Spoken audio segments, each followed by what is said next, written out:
Hello बच्चों, ये प्रश्न को देखते हैं। तो प्रश्न में दे रखा है वक्र ए में Al2O3 व MgO के प्रतिच्छेदन के बिंदु पर डेल्टा जी नॉट अभिक्रिया के लिए शून्य हो जाता है। तो यहाँ पे हमें अभिक्रिया दे रखी है। तो बिंदु के ऊपर मैग्नीशियम एल्युमिनियम को अपचयित कर सकता है ऊष्मागत के रूप से सार्थक होने पर भी Mg एवं Al2O3 के अपचयन के लिए प्रयुक्त नहीं किया जा सकता है, क्योंकि यहाँ पे चार विकल्प दे रखा है A, B, C तथा D। आइए मुख्य अवधारणा की चर्चा करते हैं। मुख्य अवधारणा यहाँ से अगर हम देखें तो यहाँ पे हमें अभिक्रिया दे रखी है 2/3 Al2O3 प्लस 2 Mg, और ये हमारा क्या बना रहा है 2 MgO प्लस 4/3 Al। यहाँ से अगर हम देखें तो जो हमारा Mg होता है ये हमारा क्या होता है, फ्री स्टेट में होता है, और ये हमारा कॉस्टली भी होता है, इसलिए हम इसको यूज नहीं करते हैं कोई भी रिएक्शन में। तो यहाँ से अगर हम देखें तो प्रश्न में पूछा गया है कि जो हमारा यहाँ प्रतिच्छेदन बिंदु दिया गया है, यानी कि जो हमारा ए दे रखा है, ए में Al2O3 के MgO के प्रतिच्छेदन बिंदु पर डेल्टा जी नॉट अभिक्रिया के लिए हमारा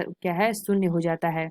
तो बिंदु के ऊपर मैग्नीशियम एल्युमिनियम को अपचयित कर सकता है ऊष्मागतिकी रूप से सार्थक होने पर। तो यहाँ से हमारा क्या होता है, Al2O3 एवं MgO के प्रतिच्छेदी बिंदुओं के ऊपर तापमान के कारण मैग्नीशियम एवं Al2O3 को अपचयित तो करता है, लेकिन इसके लिए आवश्यक तापमान इतना अधिक है होता है कि प्रक्रिया का संपन्न होना कठिन हो जाता है। तो यहाँ से हमने क्या देखा, जो हमारा Al2O3 एवं MgO के प्रतिच्छेदन बिंदु के ऊपर का जो हमारा तापमान होता है, यानी कि तापमान के कारण MgAlO3 के अपचयन हो तो करता है, लेकिन उसमें आवश्यक तापमान इतना अधिक होता है कि प्रक्रिया का संपन्न होना कठिन हो जाता है। तो यहाँ से हमें प्रश्न में क्या पूछा गया था कि अपचयन के लिए प्रयुक्त नहीं किया जा सकता है, क्योंकि तो क्यों नहीं प्रयुक्त किया जाता है, क्योंकि यहाँ पे हमारा कहता है तापमान हमारा क्या होता है, बहुत ज्यादा अधिक होता है। यहाँ पे हमने क्या बताया था, उसका तापमान हमारा क्या होता है, अधिक होता है।